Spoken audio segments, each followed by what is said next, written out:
Never has there been a better day for Nate to miss an episode. Yes. Welcome to the Kevin Biggio Stand podcast, featuring the OG2 flight deck guys. Yes. God damn it. We are in this bitch.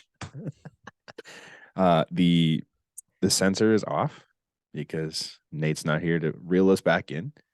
And I don't know if you guys have noticed. I couldn't find my cabin over everything shirt. So 2 days in a row, our boy Kevin Biggio has a homer. Kevin Thomas Biggio. God Not damn it. to mention, 2 days ago. Sorry, 2 days ago. 2 days ago, he hit the go-ahead 3-run shot to avoid the sweep in a bad game from Kevin Gausman. Well, Banana Lands situation. Not necessarily a bad game. He had a bad inning. Sure. But if I were to tell you that Gausman would have a rough start and it would be saved by a Kevin Biggio 3-run homer in the 8th, like a month ago, last week, George Springer against Boston 2021. Who? Yeah, Kevin Biggio doesn't matter. Twins. Cavs better.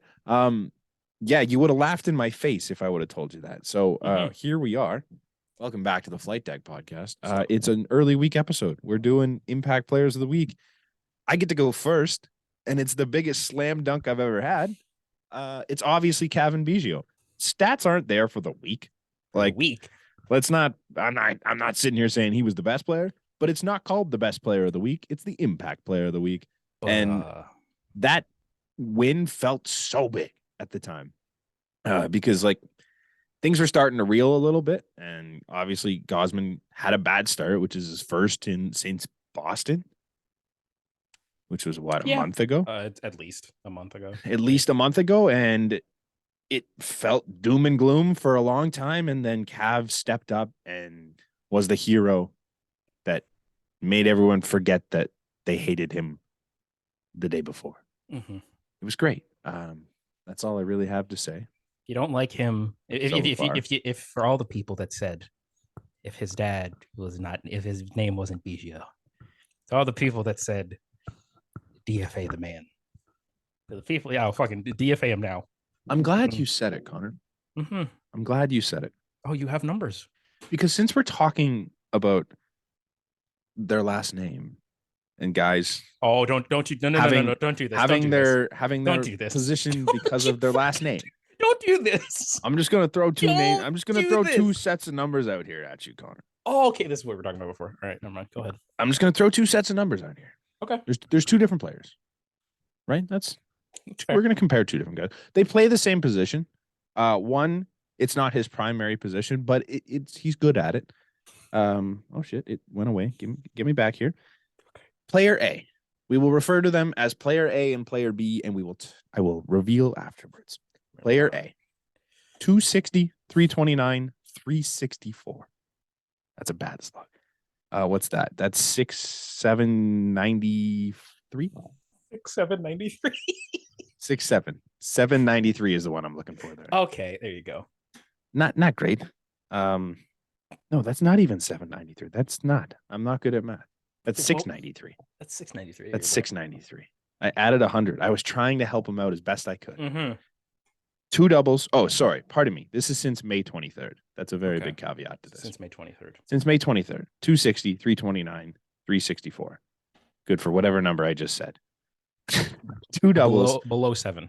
Oh, yes. 100. Yes. Two doubles, 2 homers, 6 runs, 13 RBIs, a 94 WRC plus, and a 305 WOBA. Okay. That's player A. All right. Player A plays the same position as player B. Player B in that same amount of time, 294. That's better than 260. It's better. 385. That's better than 329. 588. That's way better than 364.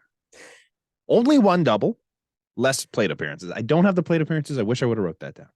Yeah. 3 homers. One clearly has a lot more than the other. We'll say that. As we mentioned, one now has more homers. 3 is better than 2. Math is crazy. 7 runs. He scored 1 more run than said player A. 7 RBIs, less at bats. We already went over this. Now the fun stuff. He has a 170 WRC plus with a 415 WOBA. Connor, I know you know. Oh, I know. Yeah, So I want you to tell me who player A is. Player A is the under 100 WRC plus. Yes. That is one supposedly supposed to be the best player on this team, Vladimir Guerrero Jr. Yes. And player B.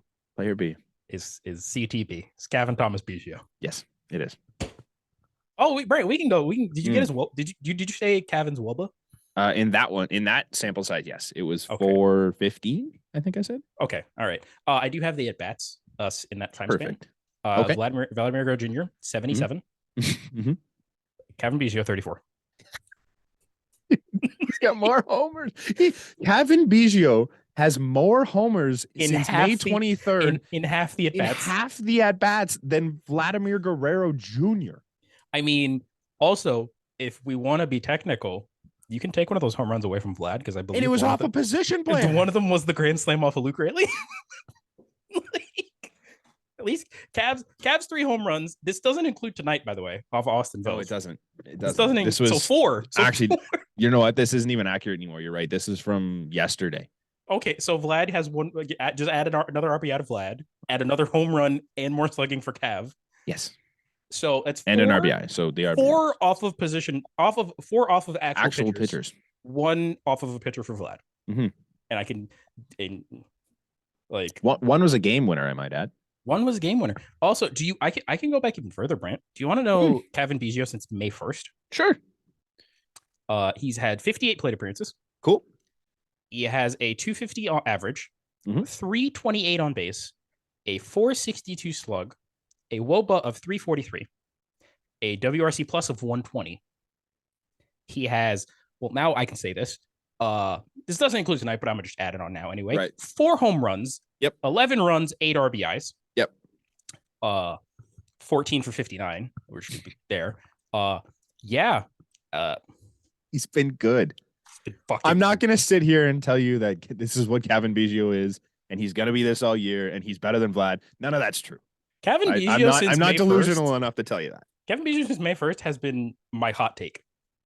Yeah. He hasn't exactly. He's an over 800 OPS now. Nice. I'm not telling you any of that.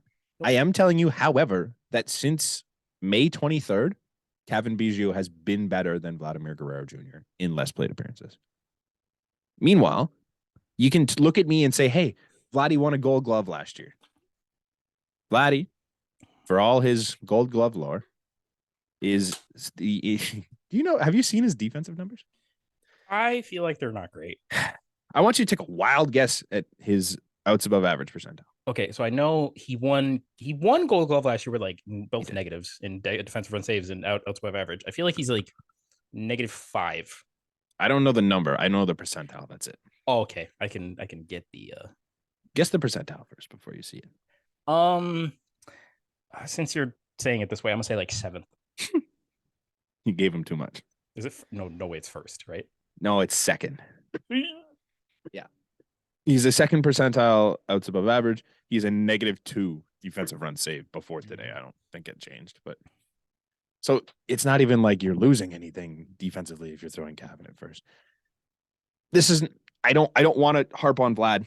That's not what I'm trying to do here. But he has been bad, and Cav's been good. So the 2 things have compounded each other, and it doesn't look very good right now. I would like to see a hell of a lot more out of Vladimir Guerrero Jr., and I would like to continue to see what I'm seeing out of Cavan Biggio. It's pretty simple. Do you have more to add? We can come back to Cav, but let's see. And on the Jesus Christ, Vlad, god damn, he's the worst outs above average on the team for qualifying. Mm-hmm. And the next closest to him is -2. Doesn't he have 4 errors? I believe, yeah. You'll never got one less than Bobachad. You never guess who's in a 3-way tie for second last among qualified. For what? That's above average? For outs above average. Second last? It's a 3-way tie. One of them you might believe. Santiago Espinal. Yeah, Yeah. He's been really bad this year too. I think I could probably try and find the other two. One is very obvious. Matt Chapman? One's an infielder, one's an outfielder. It's not Witt. No, Witt is just above the other two mentioned here. -1. Okay. It's not Cav. Cav's been good, right? No, Cav is fourth. Oh, is it Bo? It's Bo. Okay. Bo's the infielder. And the outfielder. And the outfielder has to be George. Yep. Yeah. George, Santi, and Bo all have -2. The top three is Kiermaier, Matt Chapman, Dalton Varsho, and then Cav is fourth.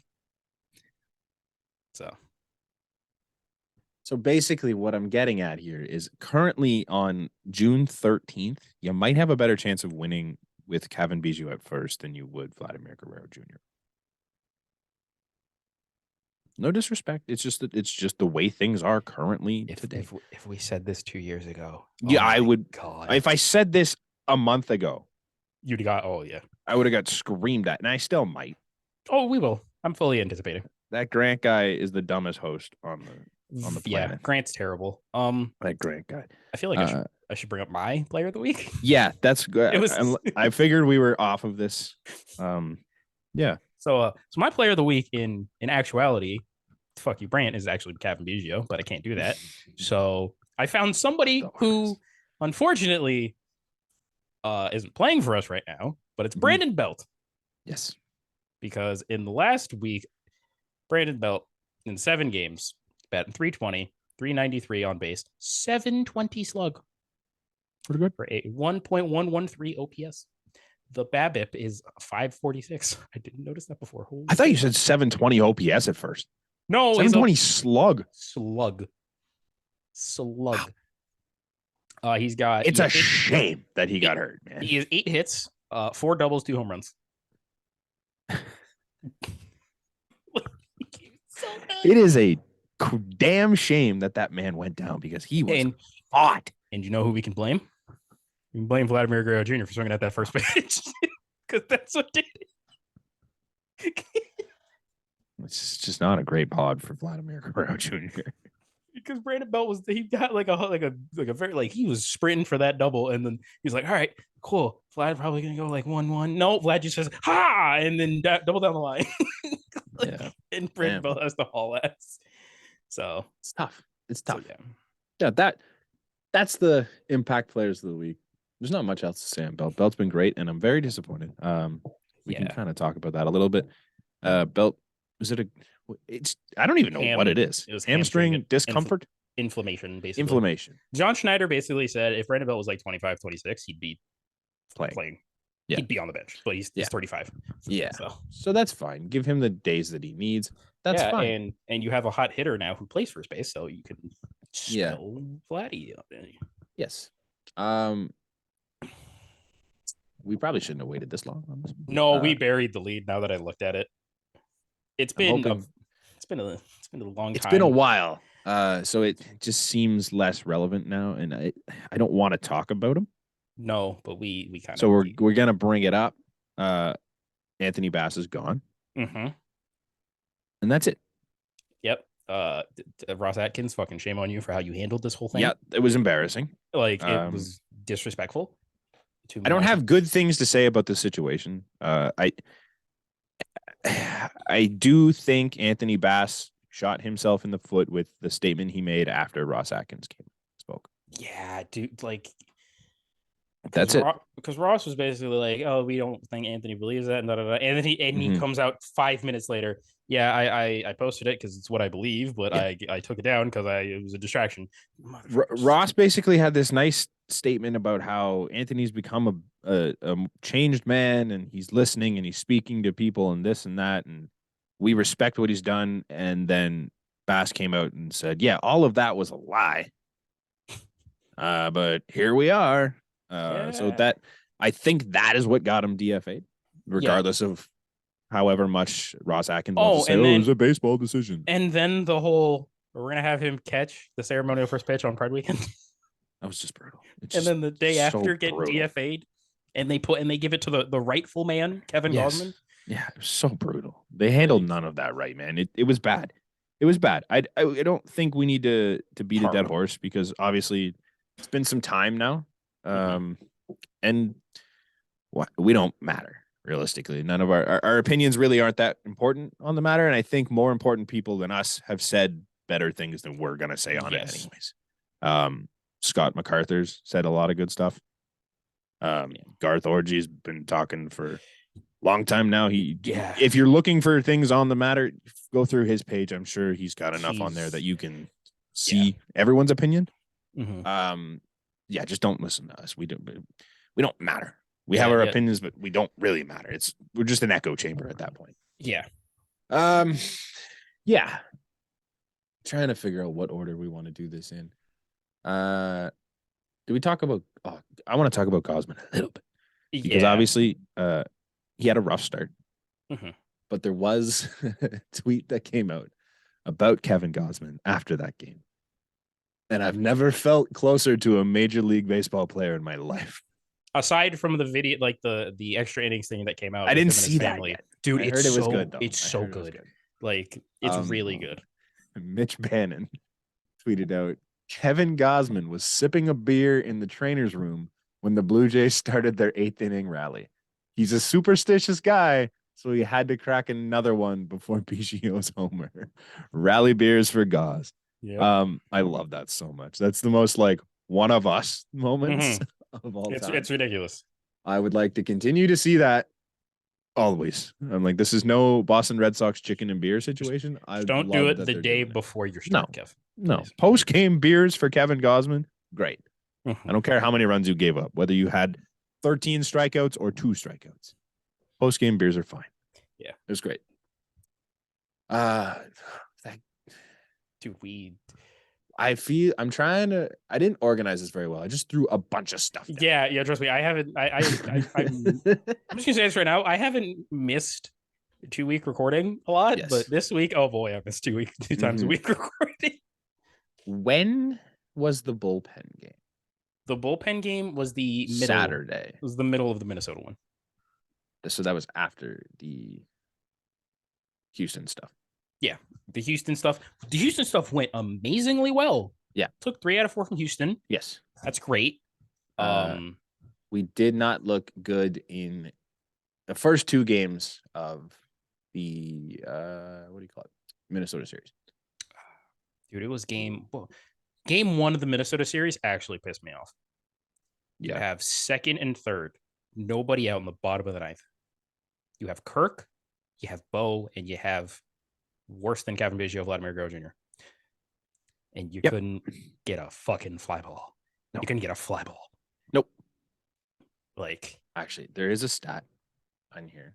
I did want to read that very related to that. Actually, it might not be on here. With their runners. Oh, it's on my thing. Yes. Their runners in scoring position, actually. Sportsnet stats tweeted out today.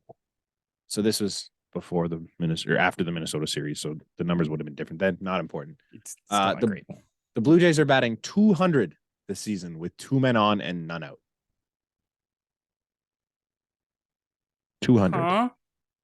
200, Connor. And as we've seen, it's more than it's a decent sample size. Yes. It's a decently big yes. It happens a lot. Like, happened a couple times tonight, if I remember correctly. I believe so. Yeah. I believe so. Ugly stuff. However, I saw some Codify stats. Very interesting stuff. I really liked it. These were, where's the date on these? June 10th. What day was June 10th? That was Friday? Saturday. On Saturday, I think. Pre-game. We're terrible at dates. Pre-game Saturday. Codify tweeted out 2 lists. I'll go through this one first. Games where their starter went 6+ innings and allowed no more than 2 earned runs. I'll go through the top 5 from 5 down. Tied in 5th, Pittsburgh and Texas with 26. The Cubs in 3rd, 27. Seattle, surprisingly, in the 2nd with 28. The top of that list, your Toronto Blue Jays. 30 games this year where their starter went 6+ and allowed no more than 2 earned runs. Yeah, and I think that's crazy. There was another thing. I don't know if you have it. The amount of starting pitchers used to this point of the season. I don't think you have it, but it was I have how many times their starting pitcher went 7+ innings? Okay. I know. Okay, well, if I remember correctly, before the bullpen game, the Blue Jays were the only team in baseball, 5 starters. Oh yes, only team in baseball. I don't have that one, but I did see it. Also, tied for most starting pitchers used in all of baseball, the Tampa Bay Rays. 13. Yeah, that's just not surprising. 13. The other ridiculous codify stat I already mentioned, how many times their starting pitcher went 7+ innings. There are 4, 5, 6, 7, 8 teams that have done it 10 or more times. Minnesota has 10. Philly, Seattle, and Cleveland all have 11. Nobody has 12 or 13. Houston's done it 14 times. Texas and San Fran had done it 15 times. Toronto leads the way 16 times that their starting pitcher went 7+ innings. So what you're saying is for the first time in like 7 or 8 years, maybe in our lifetime, the pitching is not the problem. Between the inability to hit with runners in scoring position stat and these 3 stats, there's zero blame to be placed on any starting pitcher, regardless of what happened today, regardless of what happened Sunday. There is zero blame to be placed upon our starting rotation, other than the man that's not here. Yeah, other than the man that's currently in the Florida complex. I know what you're going to say. Other than him. There can be some blame on that one, but still, they've been good enough that we should be probably better than the 37 and 31 that we are currently. And also, I don't know if I don't know where it was. I found it before, but it was a while back that I saw team OPS stats. Did you know that the Blue Jays in OPS are a top 10 team? They're a top 10 it makes team. No OPS. sense. It makes no sense. I hate it. Let me look to see if that's still true, but like you wouldn't believe it. It's like nuts. It's nuts, dude. Oh, the look of shock. Okay, so I'm just gonna read off the top 10. Yeah. Number 1, the Tampa Bay Rays with an 808. Jesus Christ, a team. Wow. 808 OPS. Atlanta Braves is second with a 798. Mm-hmm. Texas 796. LA 792. The Dodgers.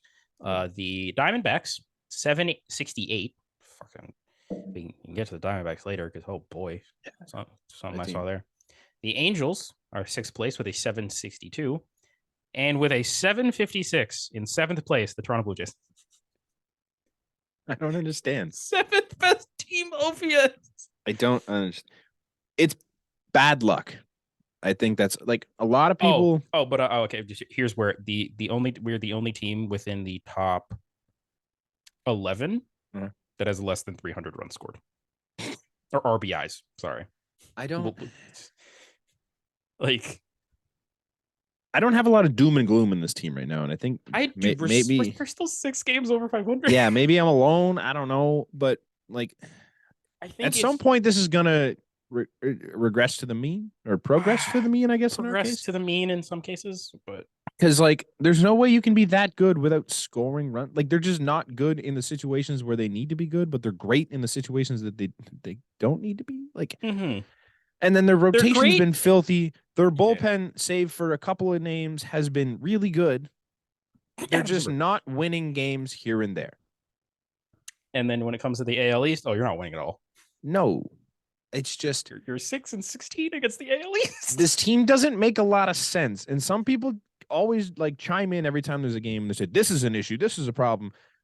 But like, there are things that you don't really have any control over. Is it bad that the Jays aren't hitting with runners in scoring position? Yes. Is there something you could point to that would say maybe if they did this instead, it would work better? Brand, I'm no professional hitting coach, but I don't think there is. I just did the math in my head. Mm-hmm. If the Blue Jays never goes well. Were 11-11 against the AL East. Yeah, no. They would be 42-26. Yeah, we just had. Yeah, it's fine. As I've said before, I'm less concerned about divisional matchups. It is what it is. Win your games when you win them. You have to beat them. They put themselves into a corner where they have to. If they don't, they have to win 2 out of 3 against Baltimore. No excuses. Like they have to win the next 2 games. Yeah. Today was. I want to get back to Saturday's game in a minute, but we will let's talk about today's game because we're already here. It's fresh on the mind. Today was a bad game. It's bad Bassett. Yeah. Chris Bassett had a bad start. I took the liberty of making a positives and negatives I took away from today because I think there were some positives that I think are kind of going to get overlooked because it looks really bad. They scored runs. Yeah. Well, that's the first thing. They scored 6 runs. Yes. Feels like it's been forever. Yeah. So that's huge. We'll take that.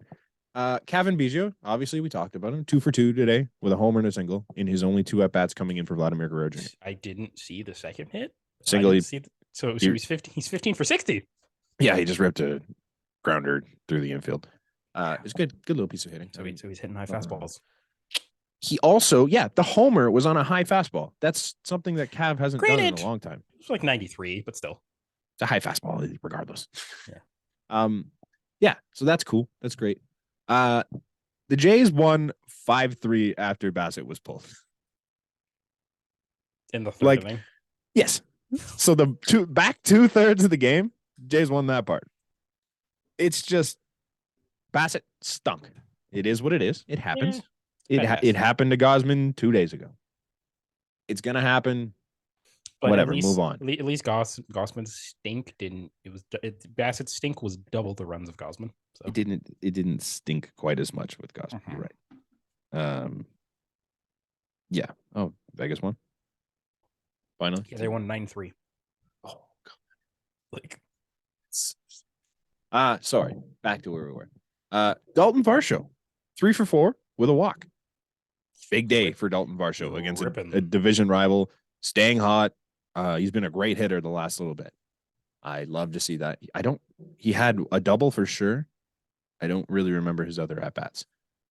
But either great day for Dalton Varsho at the plate. Huge positive. This one, it's more narrative ball than it is anything. Thomas Hatch still doesn't have an earned run. Stop it right now. I don't need this in my life. I hope you know that when Adam Simber comes back off of paternity, Thomas Hatch is the guy that's gone.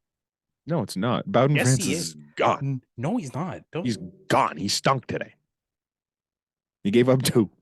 That don't mean shit. Including, I think it was 2 homers. Not great. We'll get to Bowden Francis after because I have things to say on that.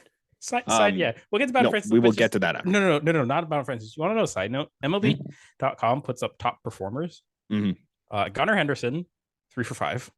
Aaron Hicks and Kevin Biggio. I love it. Yeah. Where was I? Thomas Hatch still doesn't have an earned run.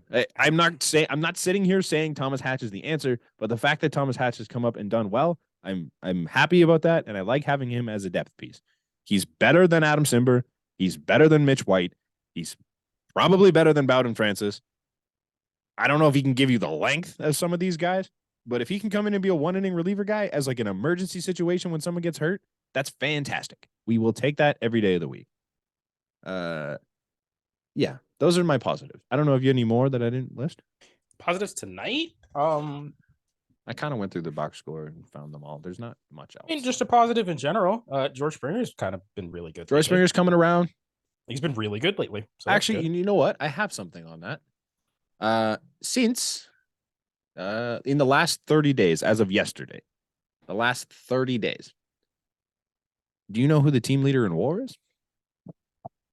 It's got to be George, right? It's George Springer with a 1.1. Yeah, isn't Vlad like last on the team? I think I've seen this. He's last on the team. Bashed on Vlad enough. With like a negative 0.3. He's the only negative in the last 30 days. That includes Alek Manoah? That doesn't include Alek Manoah. Okay. Oh, but still. No, it's only hitters. Sorry. Okay. Only hitters. Of position players. Vladimir Guerrero Jr. has been the worst fucking position. There are 5 pitchers that have been negatives the last 30 days. Yeah. Do you want to take a guess? I feel like one of them is Bowden Francis, but it's kind of unfair because I was after one game and he went 2 2/3 and gave up a run. That's a little unfair. One is Bowden Francis. Alek Manoah. Alek Manoah. I unfortunately have to say this with Jimmy Garcia. No. Jimmy Garcia, positive 0.1. Okay, we'll take it. Anthony Bass. Anthony Bass, 0. Okay. Adam Simber, Adam Simber, negative 0.5. Second lowest on the team. Wait, there's someone lower. Oh God. Alec Manoa. Oh, I was about to. Okay. Yeah. You say Kikuchi? You say Kikuchi, negative 0.2. Okay. There's one more. One more. I don't think you'll get this one. I don't recall him pitching in the last 30 days. I don't know if that helps. Wait, not pitching in the last 30 days. Mm-hmm. Oh, Zach Pop. Zach Pop. That's like, yeah. Okay. In terms of position players, sorry, Springer doesn't lead the team as a whole. The Gausman leads the team by a lot. Gausman has like a 2.9, and the next highest pitcher is like a 1.3. Next highest player in general is a 1.3, and that's Jose Barrios. But George Springer, highest position player with a 1.1. Bo Bichette is second with a 1.0. Kevin Kiermaier and Whit Merrifield tied with 0.7. Brandon Belt, 0.6. Hilariously hot. Unbelievable. Danny Jansen, sixth among position players, and despite missing 2 weeks. I think it was 19 of 30 days. 0.5 for Danny. Right behind him, Kevin Biggio, 0.3. Chapman, 0.2. SB, 0.2. Kirk, 0.2. Heineman, 0.2. That's something that we need to talk about more. Kevin Biggio is more worth it than Matt Chapman over the last month. It's nuts. Buddy, he's more worth it than Chappie, SB, Kirk, Heineman, Varsho, Clement, Lucas, and Vlad. Fucking sense. Lucas isn't very fair. I think he's got like an at bat. Yeah. In the last 30 days before today. So that's tough. If we showed you that list in 2020, you'd be like, okay, maybe. Yeah, no, this is hilarious. Like in 2020, it'd be ridiculous. The fact that Danny Jansen missed 19 days and still sits sixth is comical. Yeah. But I love it. Yeah, George Springer, hot as hell. Good for him. Still not quite up to where he should be on the season, but he'll get there. And now you wanted to get into your negatives from the game? I do want to get into my negatives. They gave up 11 runs. They gave up 11 runs. And they gave up 11 runs with Bassett throwing to Jano. This Bassett-Jano combo, it's not good. I wish I would have saved the tweet that had the stats. Yeah, Bassett. They've never been good together. Bassett's Kirk, and it's like yes, we. I love that Jano's back. I'm glad they tried to get him in the lineup. Today would have been a great day to DH because I also feel they just do not work together. I also feel like you could have easily kept Tyler Heineman instead of Ernie Clement. You could have kept Heineman. Yeah, I don't really understand that one either. Because Heineman, dude, he was good. Like catching wise, hitting was okay, but it's tough. I guess they could have just I don't know.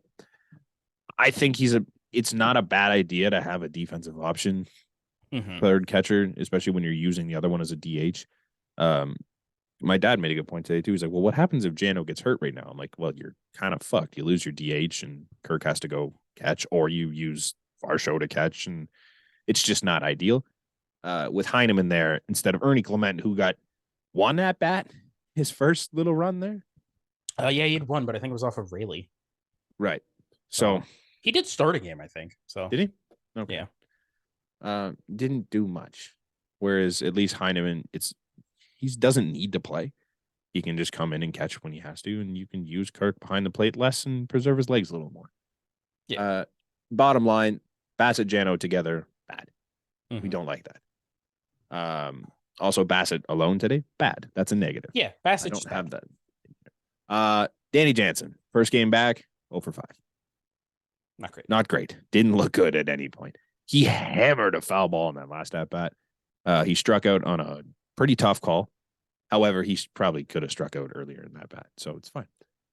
Not a good day for Jano. He'll come back. It's fine. It's not that big a deal. It's his first game back at Major League pitching. He's been facing scrubs for 3 games, and he hasn't played a Major League game. He did homer against said scrubs. Yes. Oh, he played well against said scrubs. Yeah. So that's not an issue. The other one that's a little more concerning, Matt Chapman went 1 for 5 with an infield single. Dude, he's so bad. I don't know. I would like Michael Jordan to finish his game wherever the Monstars game is going on right now because we need his powers back. And right now it's not pretty for Matt Chapman. I don't have his recent numbers in front of me, but he has not been good since the turn of May. Man, it's been a month and a half. Yeah. So he's one of the worst hitters on the team. You don't love to see it unless you're signing his contract. Yeah, he's played his way out of, I think, so many $1 million. He played his way out of the best way I can put this. He played his way out of the Corey Seager deal, and into the Semien deal. Maybe. Maybe. Semien at least Marcus Semien was coming off of an MVP. Semien got 7 for 25 years, 25 a year. Yes. Seager got 32 for 10 a year, or 10 for 32 a year. Yeah. Yeah. Let's see here. Since May 1st, Matt Chapman. This is taking its sweet ass time on me here. Mm-hmm. Oh my god! I don't. It's obviously not a 2. This doesn't include today, which makes it worse. He's hitting 189. Wait, since May? Since May 1st. 189, 267 on base, 329 slug, a 66 WRC plus, a 265 WOBA. Can we just name this episode "He's Worse Than Kevin Biggio"? Because there's a lot. We can just say he's. You could just leave it to an interpretation. I can give him his BABIP is only 240. Maybe that comes up and you get a little bit of help. Has he been putting the ball in play? He's got a K percentage of 28%. He has 4 home runs in 161 plate appearances. He has 8 doubles. No triples. 13 RBIs. Now, how many home runs does he have? Total? In total. I think he has 8 or 9. Holy shit. Well, you know what? I'll go from opening day until May 1st. He update before May 1st. Coming into May 1st, he had 5 homers. He had 15 doubles. He was hitting 384, 465, 687, a WRC plus of 218, and a WOBA of 484. He's striking out 22.8%, so that's not that much different. 4%, really not a huge difference, but he's just not hitting for extra bases anymore. He's not hitting, period. 114 plate appearances, so it's just a pretty even sample size. He had 120 something in the other one, right? Mm-hmm. He has 15 doubles in that player sample size. He had 4, did I say, in the other one? Single digits in the other one for sure. Low singles. It's just, I don't know what's wrong with Matt Chapman. I hope somebody does, because the Matt Chapman we're currently getting is part of the reason why this team is not doing anything, because he's still hitting 4. He hit 4 today, and he went 0 for 4, 0 for 5, 1 for 5. 1 for 5 with the dinky infield single. Yeah, did nothing. That's not good. I don't love that out of your 4 stick. That's the negatives. That's it, though. Yeah. Other than the Bassett stuff, Jano sucked. Also negative, the bench was better than the starters. That should not happen. Mm-hmm. The bench came in, Cavan hit the homer. They were one swing away loaded from bringing it to within 1. And then a shit fucking third Jano, straight call. It was a terrible fucking call. Yeah, it's a bad call. It's a bad call. Yeah. Yeah, it is what it is. I would like to go back in time, if that's okay with you. No, that's perfect. Saturday's game, there was a big decision that happened for John Schneider, I guess. Bowden Francis was on the mound. He'd gone 2 2/3. 30. It's like 30 some pitches. It 33 pitches. Yeah. And he pulled him. And obviously the bullpen was taxed that day. Bowden, he gave up 1 run. He gave up a homer. It was a solo home run. Solo home run. That was his only hit he gave up. He didn't walk any. He had 1 strikeout. No, he had more than 1. No, he didn't. He had 2 to start when he came in. I had his line in front of me. He struck out 90% sure he had 1. He struck out Kirilov and Willie Castro when he came in, I'm pretty sure. So let me double check it. Because you're not gonna disrespect Bowden. Oh, I'm about to. Yo, Bowden's staying. Bowden, sorry, pardon me, 3 Ks. I'll take that part back then. He had 3 strikeouts. However, the contact that was made against Bowden Francis was not good. Bowden Francis had already gone through the Twins lineup once.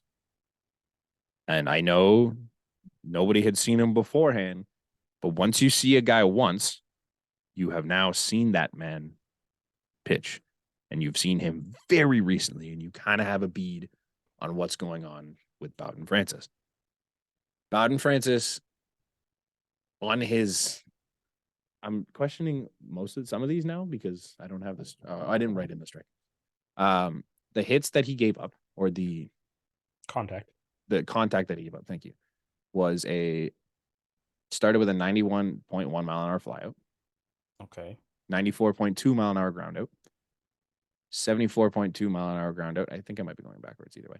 104.5 mile an hour homer. 103 mile an hour ground out. 99.9 mile an hour flyout. And 100.4 mile an hour single. Averaging a 95.3 mile an hour exit velocity. That's very red. That's bad. You wouldn't happen very red, Connor. I know. I'm agreeing. You wouldn't happen to have the launch angle on that, would you? I don't. Okay. I only got the average exit.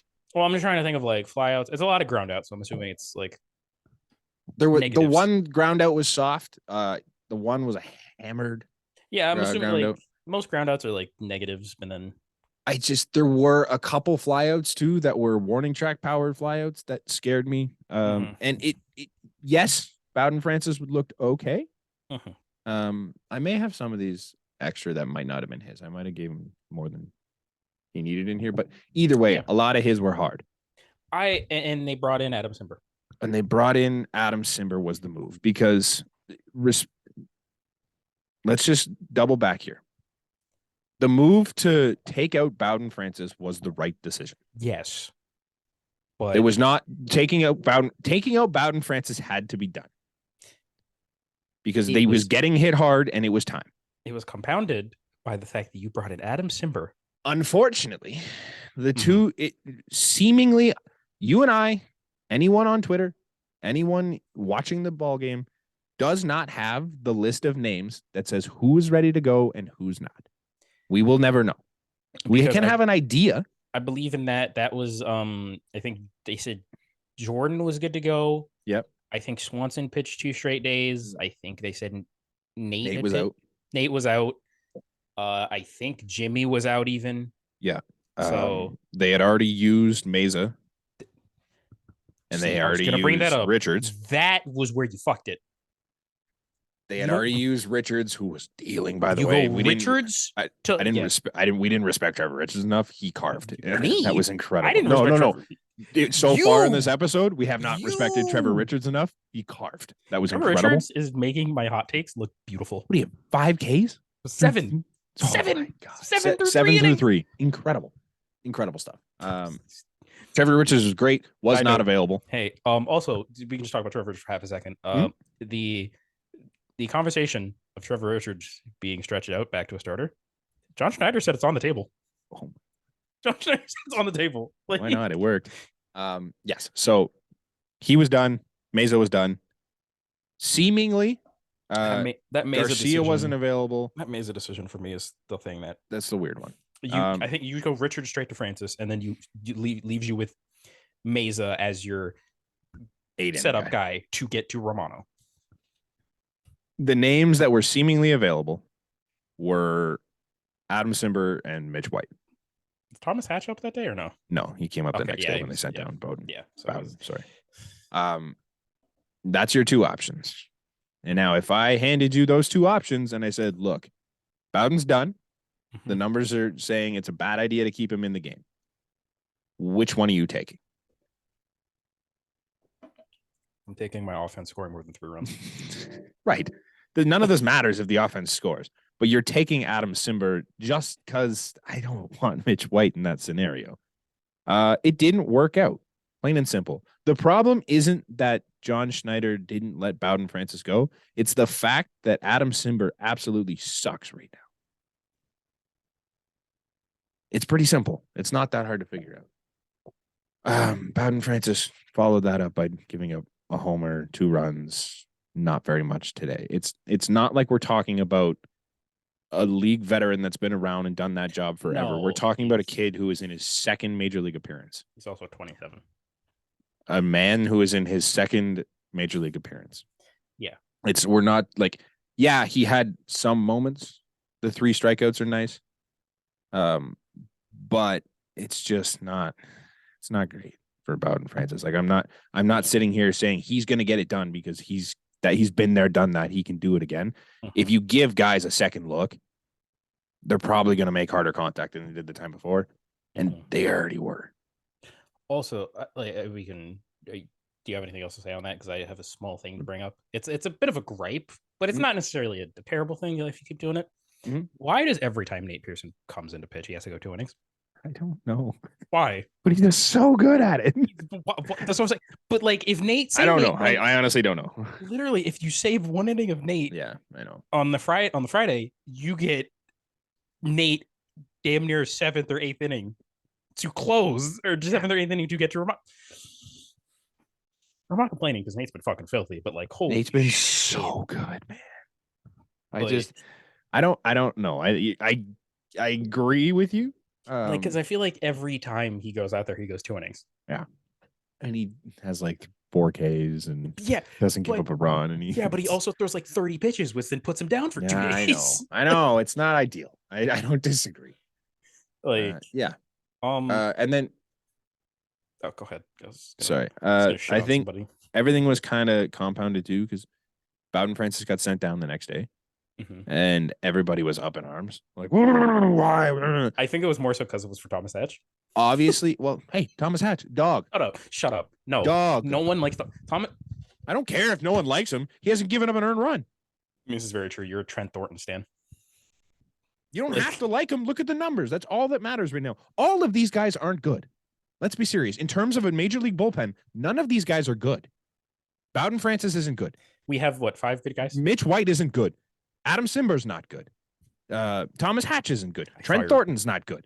Who else can we call up in this situation? None of them are going to be good major league bullpen arms. They are stopgap guys that are going to come up and try and do a job.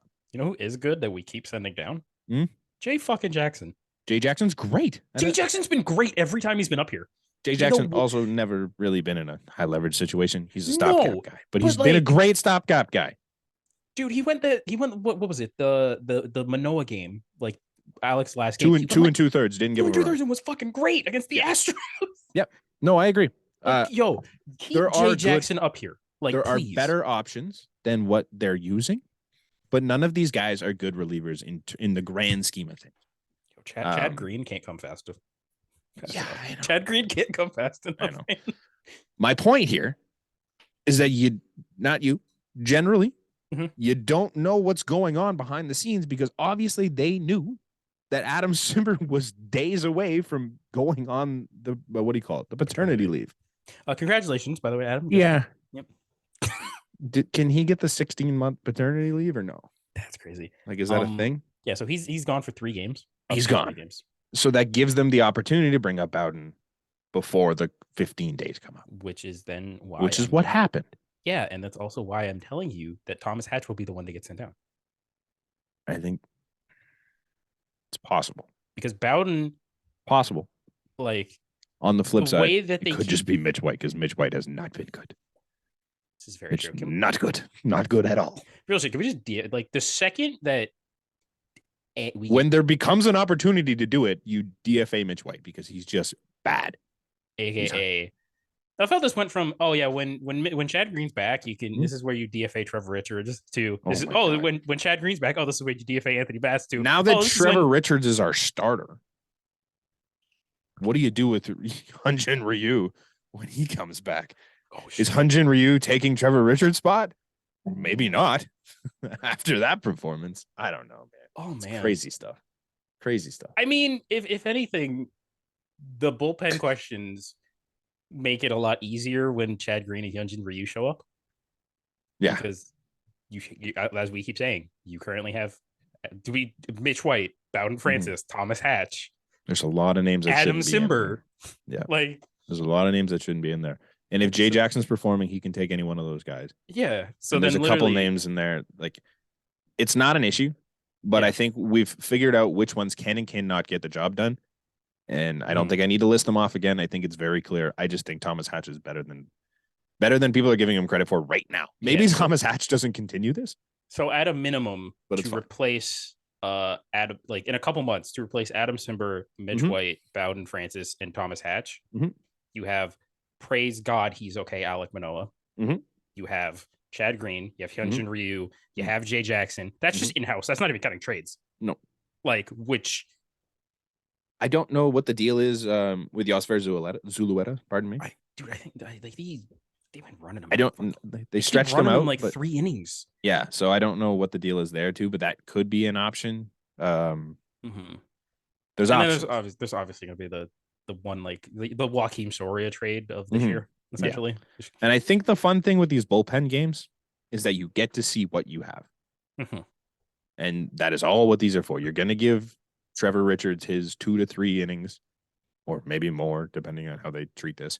And then you get to see guys like Hatch. You get to see guys like Mitch White. You get to see guys like Adam Simber. You get to see guys like Bowden Francis. I'm sure there'll be another name or two that come up here. Jay Jackson is another one we've seen in that group. I don't know who else is down there right now that they could bring up and look at, but you get to see what you have so that when you come to July and you bring Chad Green into the mix and you bring Hyunjin Ryu into the mix, you know who you can get rid of safely because they didn't perform. It's the tryout essentially before the trade deadline. Yeah. I was going to bring up a stat that it's completely off topic here, but it's kind of going back to what we said earlier. Okay. Out of 124 qualified position players for F4 since the start of 2022, Bo Bichette ranks 18th. John or Vladimir Guerrero Jr. ranks? No. Ranks 66th. Give him the money. Give Bo the money. Man, we've in like the span of a 7-month period, we went from give Vlad the money, fuck Bo, to please Bo never leave us, go get the money. No, my king. My king. My flowy king. Yep. No, stay here. Speaking of God, we're gonna do it again. Speaking of Vlad Guerrero. I didn't mean for this to go into that. The All-Star first. We're going here. Okay. Yeah. Unless you have more to talk about, Vlad. With the Blue Jays, no, I was just didn't. No, I'm good. Yeah. I'm good. Okay. So we have the All-Star voting first. What do we call this? The balloting update number 1. Shall we Ballot say? Update number 1. Good for good the wording. First phase. Good wording. I could not come up with that. I mean, I took the literal thing, word for word. Thank you. Word for word. They were released. Yes. I didn't write them down. Do you have it in front of you? I have it in front of me. Perfect. I'll just name the top 2 because you clearly want me to say first. I just want you to say the Blue Jays in their position. Do you have that? Yes, that's the thing that kills me, and that's what I want to. I do. So for catcher, Alejandro Kirk is 4th currently in voting. I'll skip around just because I know we were going to talk about Vlad for a lot, so we're just going to save him for last. Thank you. Whit Merrifield is 3rd. Third baseman Matt Chapman is 1st place by 5,000 votes. In shortstop, Bo Bichette is the resounding leader. He's double of 2nd place Corey Seager. Designated hitter Brandon Belt is 2nd. And in the outfield, Kevin Kiermaier is 5th. George Springer is 7th, and Dalton Varsho is 10th. And you clearly noticed how I left off first base. There's one man that was by 12,000 votes. The number 1 first baseman is Vladimir Guerrero Jr. Fucking how? Over Yandy Diaz. So I tweeted it. I tweeted out today, because there's 2 sides of this argument. I fall very much on kind of neutral. I don't really give a shit about the All-Star game anymore because of the fan vote. It waters down the entire thing.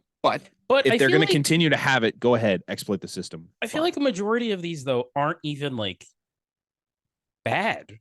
Like some of them aren't bad. In the American League, I don't think a lot of them are bad. No, like I said today, where is it? I forget what the list was. I said Bo should start. That's a given. Like in terms of deserving to be an all-star, Bo should be a starter. Kevin Kiermaier should probably be on the bench, I would think. As of right now, that's where they kind of have him listed. I think that's fair, personally. I don't think he's a starter. I don't have the stats with him in the rest of the league in front of me, but I would say bench guy right now. I would say Whit Merrifield should be contending. Yeah, third place for Whit Merrifield is not a bad spot. Like, second base isn't very deep right now. No. He's behind like Altuve and Semien. Semien's the starter. But I think he has a chance. The thing that's going to kill him is the fact that Matt Chapman should not be competing for the third base spot, but he's currently leading it. He's currently leading it, but only by 5,000 votes. So it's close. I mean, and also the after Josh Jung is second on the Rangers. He's at 470,000. Okay. The third place at third base is 221. So Matt Chapman's probably going to get in regardless.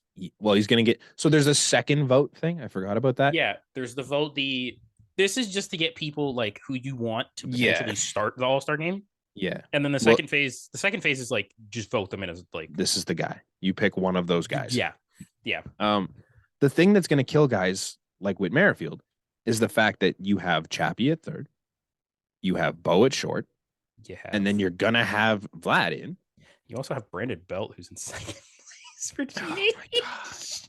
Brandon Belt's second place. I mean, honestly, Brandon Belt deserves it more than Vlad. But if you look at the DH list, it's not good. Where's Yordong? They put him in the outfield because he actually has been playing a lot of outfield, right? So okay, fair. Like the top five in DH is Shohei, Brandon Belt, Robbie Grossman, Corey Julks, and Harold Ramirez.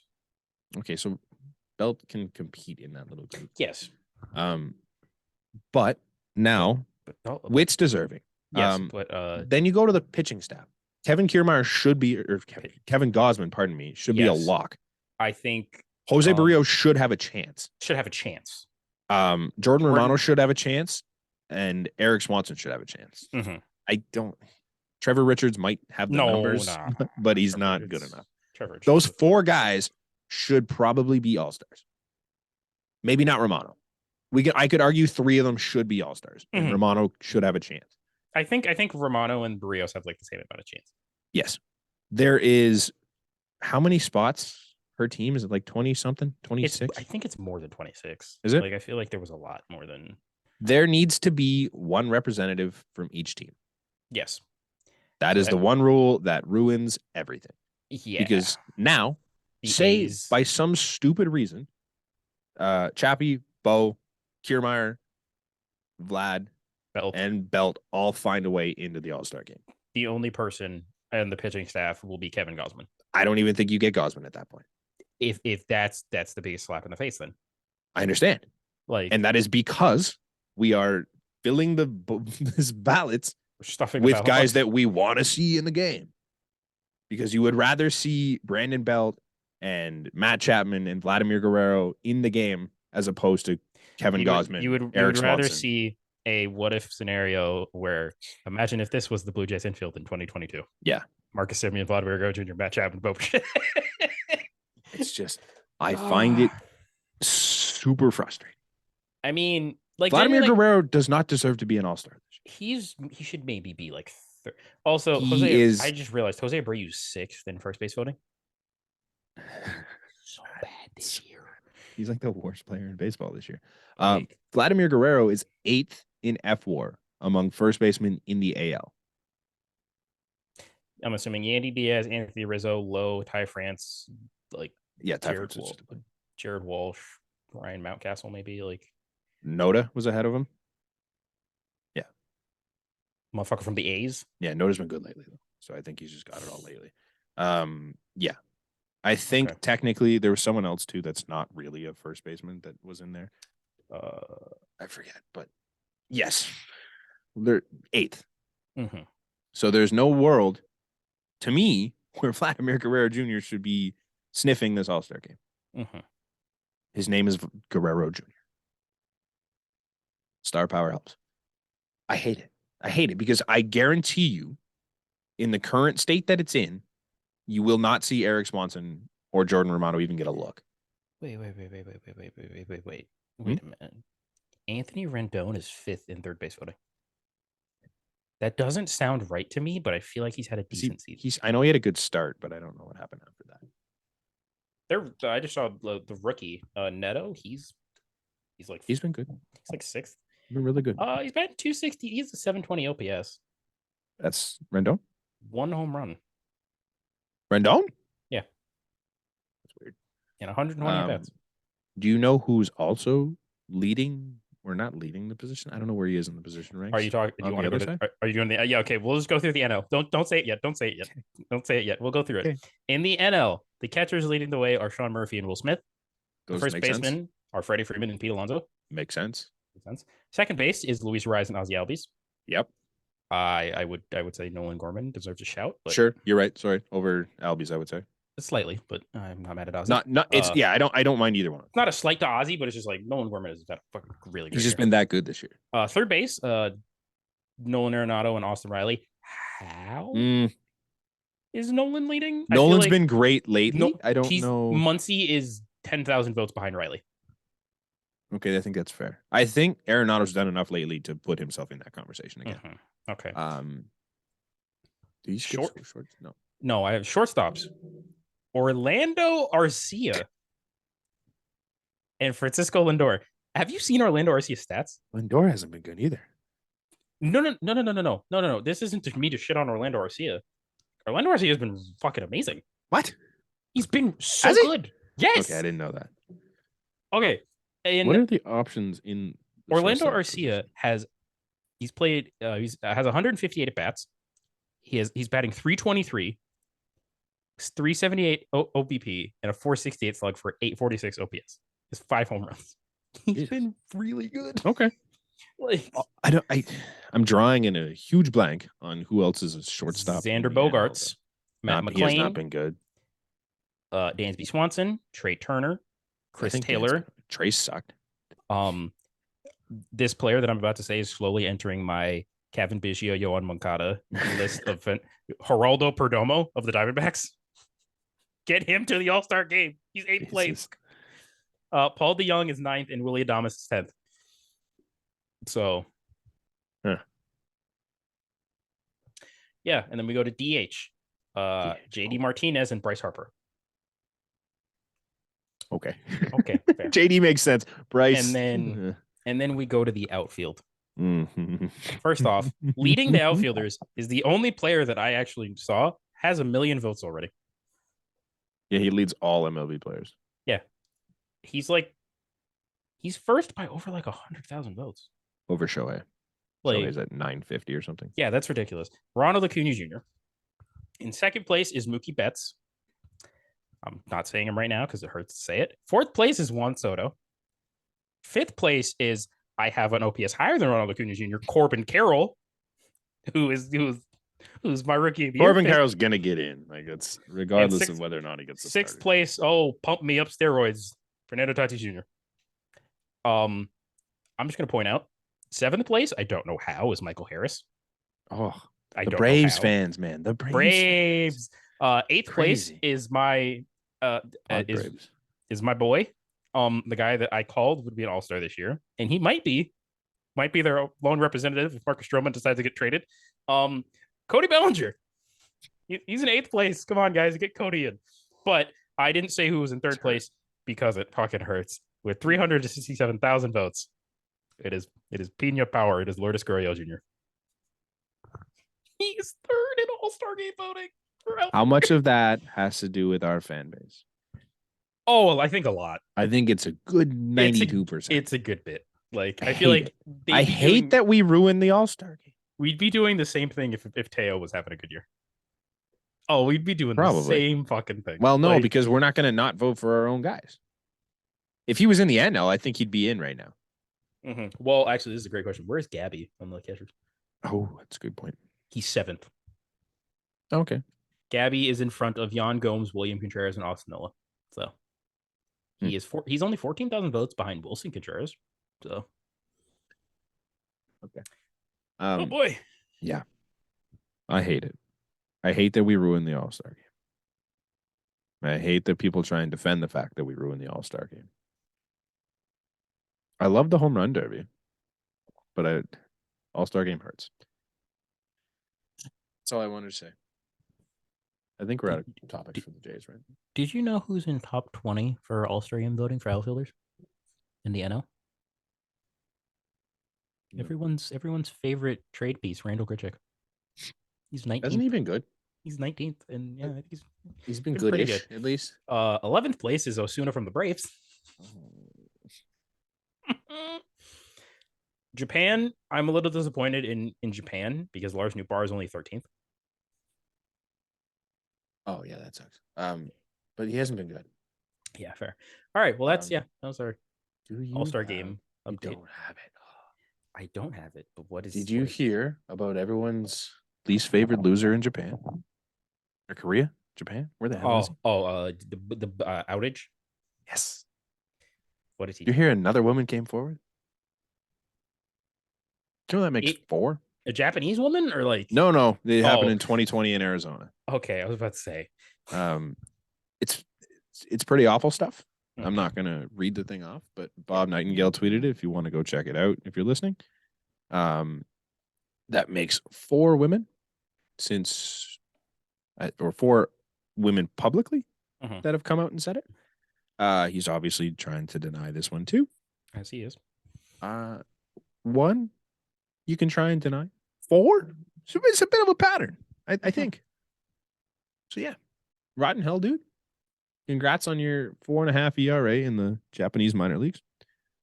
Eat shit. That's all I got. Yeah. So now we're into our actual around the league stuff. Something that I didn't write down, but is happening as we speak. The A's reverse boycott is happening. Oh, it's so great, dude. It's so great. So it, as of right now, the announced attendance was 27,826. You know what their average is for the year? I looked. It's like 3,000. Oh, it's like 8,800 or 8,100 or something like that. Like, and there was shirts like that were passed out before the game. Sell the team. Literally, not even a pitch into the game. They're going sell the as like a whole. But the craziest thing they did in the 5th inning, to start the 5th inning, it was completely silent, and then the stadium was completely silent. And then they, in unison, it was the most in unison chant I have ever heard. Were chanting "sell the team" for so long that they all had to stop the game because they couldn't hear the pitch calm. God. I'm so proud of A's fans. Yeah, dude. Like it's like This is the first time I've spoken positively about the A's in a long time. Yeah, but it's definitely not about the front office or the owner. God. It's the fans, dude. The fans are not the problem in Oakland. No, they've made that very clear. Never been the problem. Like they've made that super. I would just like to point out the Oakland A's have won 6 straight. Yes, and they just tied it against Tampa. It's 1-1. Yes, and there's a runner on third. Like in the bottom of the 8th. They won yesterday against the Rays. They are tied currently. This is incredible stuff. I'm just blown away. I don't know what the A's are right now. Don't let them get hot. Because we're about to we're Moneyball 2023 apparently.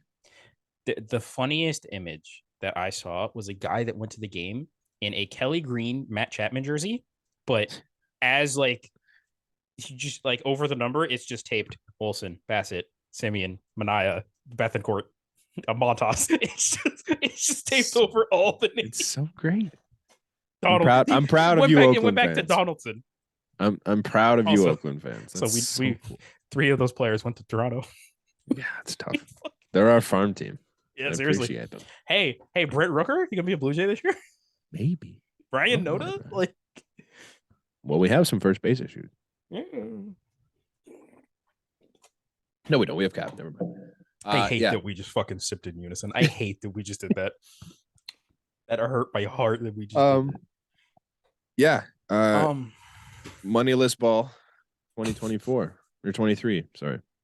It's going to be great. Man. It's going to be a good movie. I don't know who's going to play the owners this time. I need an actual Moneyball Scott Hatterberg home run tonight. Yes. Because that would just cap it off. Dude. Does Brad Pitt come back for like a? I mean, Billy Bean's still there. Right? I'm 90% sure to Billy. As I just slurred saying Billy. Blame. Okay, that's what I thought. Bliblin still there. Bliblin. So he's got to come back, right? Mm-hmm. For the sequel, for sure, and he doesn't have to be in a shitty wig or have his hair long like he did in World War Z. No. Yeah, this is great. Yeah, love it. Next up, it was talked about that this man was going to debut the day after we last recorded, and oh boy did he debut. Yeah, he had fun. Ellie De La Cruz. He had all sorts of fun. So he just decided Ellie's cool. That homer was sick. The triple was ridiculous. His first home run, 458. Yeah. That ball had a family. I know Ellie's cool to talk about. Yeah. The kid that caught the homer. Oh, even cooler. The way he did. Way more fun. He negotiated a picture with his boys. Yes. Signed balls for all of his friends. And we're talking like 9 guys here. Mm-hmm. Signed balls, signed pictures, a meet and greet for all of them, and then something else that he got. But oh god, that's incredible. I just saw the picture. This dude had like a pink tucked in polo on too. Yeah, very preppy looking. It's not best look. Not great, but what he did for his friends is incredible. Yeah, and we all need a friend like that dude. Ellie is legit, dude. Oh yeah, and I said this to you in our group chat. Mm-hmm. The Reds are literally the 2021 Baltimore or 2022 Baltimore Orioles. Yeah. Watch the fuck out. They still have so many young pieces. Jonathan India, who feels like he's been in the league forever. He's 26. And he's their veteran at this point. He's their vet. Crazy. Like it's crazy. They might be good. I don't know enough about the Reds to tell you that they're going to be good, but they might be. They're young and they're fun. If you remember last season, they got 4 of the was it last season? Yeah, they got 4 of the Reds, the Mariners' top prospects for Luis Castillo. Oh yeah, yep. They got all those people who are still really good. They have the draft coming up, which is they're going to get another good pick there. Yeah, they're going to be good for a little bit. They're going to be good, dude. And it's going to be a lot easier for them because they're in the NL Central. Mm-hmm. Because nobody's good there. Because nobody is good there. It's great. Mm-hmm. Did you see this Braves game? Well, before we get to that, it's going to be weird. Speaking of NL Central, it's going to be a little weird that when you say, "Oh, did you see that Cruz dude in the NL Central?" You have to be specific. You have to fucking narrow it down. You have to narrow it down. The tall one? No. The one with the dreads? The one that plays short? The one that can bat left-handed? Nukes? Yeah, the one that can run super fast? The one that can bat left-handed? The only difference is one has De La in front of one Cruz. has De La, and one is actually playing right now. One is an inch taller. Yeah, and one also throws the ball 900 miles an hour. Yeah, give or take. Yeah, but you were mentioning the Braves game. Yeah, I saw you put. There's someone put this on here way back at the beginning of the week. I did. It was. And then I saw the video. Yes. So it was during the last game of the Braves and Mets. The Braves. If you remember that game, insane game. It was a really great game. Insane game. It ended 13-10 with an Ozzie Albies walk-off. Yeah. But Spencer Strider gave up 8 and didn't lose. Yeah. I was gonna say Ben Verlander. Justin Verlander gave up like 7. It might have been Ben Verlander because it might have been. Holy shit. But the real appeal of it was the broadcast booth. It was Larry. It was Larry, aka it was Larry Jones. Some of you might know him as Chipper. 1/3 of the 3-headed actually 2/3 of the 3-headed monster, John Schmaltz and Tom Glaffin. Yep. And Georgia High School Football Hall of Famer. Somehow the MVP of the group. Somehow the best one of the group because he actually calls games. Jeff Francoeur.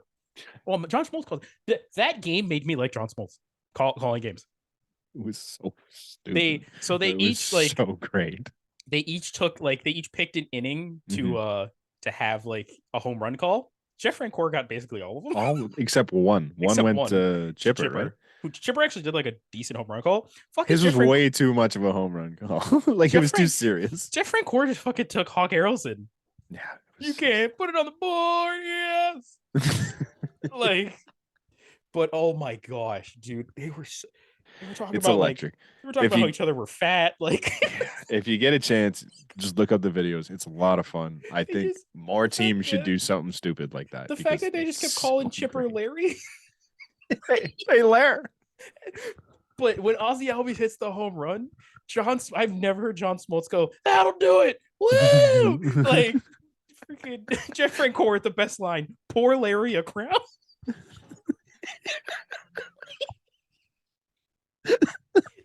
Fucking Chipper, aka let goes, "Time to eat, boys." It's so good. It's so ridiculous, man. It was great. But yeah, the game was also really good too. Great game. The Mets blew way better broadcast. The Mets blew like 3-run leads in that game. Yeah, it's insane, man.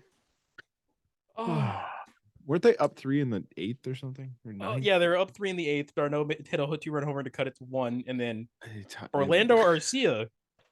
Speak of the devil. Like, it's an absolute bomb. That's great. We need more of that. Way more of that. If the Blue Jays did it, who the hell would we get? Joe Carter. Would it be Joe Carter or Jose Bautista? Bautista wouldn't be near enough fun. Oh no, he's not. But like, just trying to think. No, it would be Munenori Kawasaki. Carlos Delgado. Is Carlos Delgado fun enough to do that? It may be. Frank Thomas, maybe. Mark DeRosa. Oh god. Oh yeah, because you need Kawasaki and DeRosa. Yeah, that's fair. Trying to think. Edwin. I was thinking Edwin. His English isn't great though. Yeah, but who else do we have? Who else do we have that you like? There's got to be one that I'm completely. Russell Martin. I think he's just too serious. Yeah, like you need just some meathead. We just don't have any legends either. I think you could obviously go like a Bell, Barfield, a Bosby, and then Carter, but yeah, but that's not fun. You got to go with like Munenori Kawasaki, Mark DeRosa, just for fun. Yeah, then you get Brendan Revere, you get Dalton Pompey, R.A. Dickey. You bring Eric Thames at it from Korea. Just some ridiculous stuff. That's way more fun. Just the muscle bound yoke. We don't have the legends that the Braves do, but we have. You could have.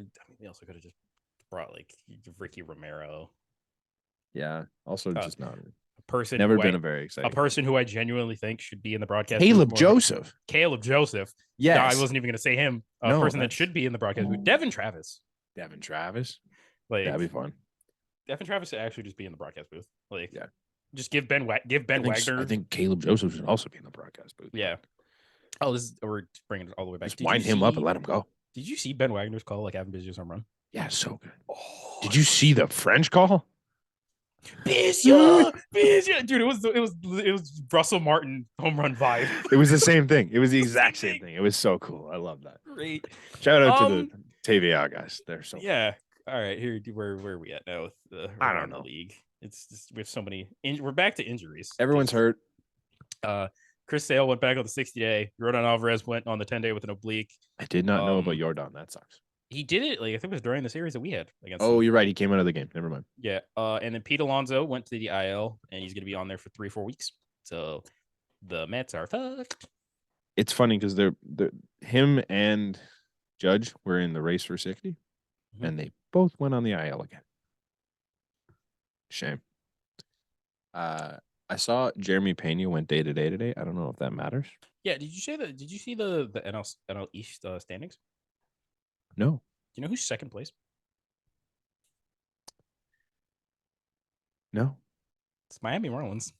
Oh, I did know that too. They've been okay. They have the same record. Pena's just sick. We're okay. They have the same record as the Blue Jays. No, they don't. Do they? I'm so serious. They're 30. They were 37-30 last I saw. Did they lose today? Because they might be better than us. They did. Oh, they're getting shit kicked by the Mariners. Okay, it's literally the same record. Okay. Yep. Same record. Same outcome on this day, too. Same record. One's second place, one's fourth. You know, all this doom and gloom, we lost 2-3 to the Twins, and we kind of got our ass beat today. We're still only a game and a half back of the Astros. As of 45 seconds ago, Randy Arozarena was just thrown out by Shea Langoliers, caught stealing 2 outs on the top of the ninth. The A's are up 2-1. The A's are about to take a fucking series for the Tampa Bay Rays. Shh. Don't jinx it. Hey, they're getting all their AL East juices out now. So then when we play them, and it was Isaac Paredes at the plate. So the Angels are in between us and the Astros right now. I didn't realize that. Man. But there's no one else close. The Mariners are 4.5 back. About to be 4. Crazy stuff, man. We can go on a run here. Once all the luck comes back. Oh, genuinely, after this road trip, our strength schedule sailing. Like sailing. I want to watch this game. I have it up on this. Oh my god, we're not leaving until this ends. Yeah, because it's just I'll find something maybe. It's 3-1. Oh no. Oh no! Don't do this. Don't you do this, guys? Come on, Oakland. Do the thing. Is it Trevor May? Come on, Trevor May. Come on. Isaac is in the game too. 0 for 3 today, Isaac. 3-2. Thank God. Come on, Oakland. Come on, Oakland. I can't believe we're following an Oakland game right now. Oakland. We're following a Tampa game that just so happens to have Oakland. Is what is my No, I don't even care about the Rays. We're following the Oakland game. Oakland. 3-2. Oh! What do you do? Give it to him. You get squeezed? Oh yeah, a little bit, but that's a shame. Be bad for once. Please call that a strike. I have him on my fantasy team, so I'll take it. Dude, the fact that we're following a fucking Oakland. We're not ending. I don't want to just sit here. We got nothing else to talk about, I don't think, do we? I mean, I can find something. The Mets? What is this? Diaz? Oh, yeah. So according to John Heyman, the Mets are going after Alexis. They want to think about going after Alexis Diaz. They need a Diaz on the mound, man. Narco. Oh, but speaking of the Mets, do you know before they blew that game against the Braves? Huh? I think in the last 2 seasons they were 122-0 after leading after 8. Large in part to Edwin Diaz.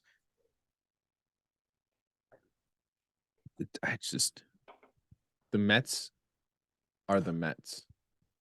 Meet the Mets. That is. Meet the Mets.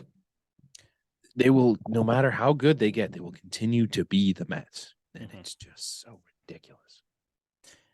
What did you think of Pete Alonso yipping throw it Elder? In. Yeah. I mean, it was a hot mic. And Tyler Matzik also got back at him later in the game when the Braves came back on him. It's 0-2 pitch. Trevor May to Jose Siri. You get him? Let's go. Got him swinging. I love it. Da da da da da da da da. Yeah. 7 straight wins for the Oakland A's. Don't let him get hot. An outfield of Esteury Ruiz, JJ Bleday, and Ramon Laureano. Shintaro Fujinami started this game. Oh my god, he did. I remember an infield Shintaro Fujinami. What is that? Gave up maximum 1 run. Ryan Noda, Jonah Bride, Shea Langoliers. What is this team? Shintaro Fujinami was an opener. He went 1 inning. Fuck it. It worked. I will, without looking, I will give you $10 whole if you can tell me the name of the pitcher that did the bulk. I'll give you $10 whole if you can give me one of his 2 names. One of first or last. Oh no. It's clearly. Oh, Harris. Oh, you cheated? Brant, I'm literally looking. You're looking at it. I'm looking at the game, That and they were doesn't count. showing Then him. his name is Hogan. Hogan Harris. Hogan Harris. Baller. Shout out to the 96s. Shout out Brent Rooker. Shout out who did anything in this game here? Brent Rooker got the RBI double. Yeah, he did. I think his name is Carlos Perez. Perez. It's Ka. CA. I don't know who the hell. Carlos, probably. Carlos? Ka. The RBI ground out. Carlos Perez. White Sox. You should know that. Shut up. Actually, he didn't play for you. Sorry. He's just wearing a White Sox. He hasn't played in the majors since 2018. It's probably with the White. I do know he was on the White Sox roster. He won. He extended the winning streak to 7 in his first season since 2018. 5 years he wasn't in the majors. I love baseball. Also, before we get out of here, one final shout out. Mm-hmm. 2 shout outs, actually. Shout out Leaf legend Phil Kessel. Another cup winner. And shout out. Didn't play a minute. Shout out Kitchener's own Jamal Murray. NBA champion. Less of a shout out to Nikola Jokic. Oh my God, dude. Nikola Jokic looks like he's the most boring NBA champion I've ever seen. Like, bro, why is he hated so much? Bro, I think one of the interviews that he got, one of the questions that he got asked was like, so like after the conference finals, you said you weren't really happy. Like, how are you feeling now? Good now, like at the parade and stuff. He literally turns to someone and goes, "When's the parade?" Yeah, Thursday. I gotta go home. I gotta go home, man. Like, man's literally taking his ball and going home. Yeah, I don't love it. Like, I'd rather you be somewhat excited. Like, have some. The video of him like spraying a little bit of champagne, like. Woo. Yeah, you tweeted that out. Yeah, it's funny, but it's just like, oh, man, you just won. I don't know. It's boring. I think that's it. Yeah. Shout out Hogan Harris. Can't believe I'm saying this. Shout out the Oakland A's. Shout out their fans and the players. Nobody else. Yeah. We banned Oakland A's talk and we brought it back. I mean, this is worth it. This is so worth it. We banned Oakland A's management talk. Yeah, you're right. Shout out Hogan Harris. Shout out Ka Perez. Mm-hmm. Shout out Brent Rooker. Shout out Lourdes Gurriel Jr. Shout out Kevin Biggio. Kevin Thomas Biggio. Shout out to Vladimir Guerrero Jr. You're a dickhead. You're a dickhead.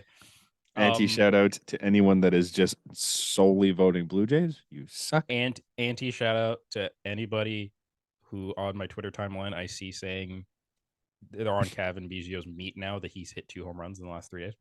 I live on his meat. You didn't let me finish, but oh my God, that is wow. All right. I was gonna say that I've been there for years. Shitting Brant. I win. Yeah, well, you have. Yeah, well, I clearly win. I got more jerseys. There's 2 back there. I have a picture. I could get a picture. I have his hat. Oh, speaking that one right there. That's signed by Cav. Hey, the thing also is Chris Ripley. I will be purchasing. Oh, the paintings of that he wants to draw of the bat flip. I'm probably gonna purchase. So, yeah. Shout out to Batman. Shout out to the Braves broadcast. Batman. Yeah, right there. Yeah, always. Yeah. Shout out to the Braves broadcast. Shout out to Dalton Varsho. Shout out to Thomas Hatch. Mm-hmm. Oh no. No. You're right. No. Shout out to John Schneider. I'm sorry you have to deal with all the shit that you deal with. It's such a thankless job. Every year, it's fire the manager. Every year. We are 11-6 in our last 17 games. And it's fire the manager because we lost one of them. It's such a tough job. Shout out JT Realmuto. Cycle. Shout out to the next manager because he's going to have... JT Realmuto had a cycle? Yeah, yesterday. No way. I didn't even see that. Mm-hmm. Okay. And then almost fought the manager of the Diamondbacks. Nice. Shout out... Awesome. Shout out the ghost of Alek Manoah. Mm-hmm. Yeah. Shout out Trevor Richards. Shout out Kevin Gausman for being an all-around awesome person. Right. Shout out to Taylor Gausman. I believe that's his wife's name. Shout out her. It is. She's great too. Shout out Nathan Lucas. Mm-hmm. I've never shouted out Nathan Lucas, but his family's adorable. Shout out the Wiener Totter. Shout out the Wiener Totter that Brant got to ride a couple months ago. Or whatever yeah, it was cool. It was fun. I think we're done shouting out things. Yeah. Shout out Negro League Baseball. Cool. Shout out to the Walk Off podcast. I like those guys. They're fun. They're good people. That's it. That's all I got. Shout out to Margot Robbie. You know why. Shout out to Haley Steinfeld. You know why. Hey, go see Barbie in theaters. Isn't that coming out soon? That's Margot coming Robbie, out soon. Right? She's got something else too, I think. I don't know. I'm out. Thank you for listening. Everything is linked in the description below except for our shout outs. Yeah. You can find all of our stuff down there. Thank you for listening if you made it this far. Sorry you had to listen to us shout out the whole world. Yeah, sorry you had to listen to us watch the ending of an shout out to you if you're still here. Seriously. It's the biggest one. We will catch you guys hopefully at the end of the week. Yep. Cheers. Peace.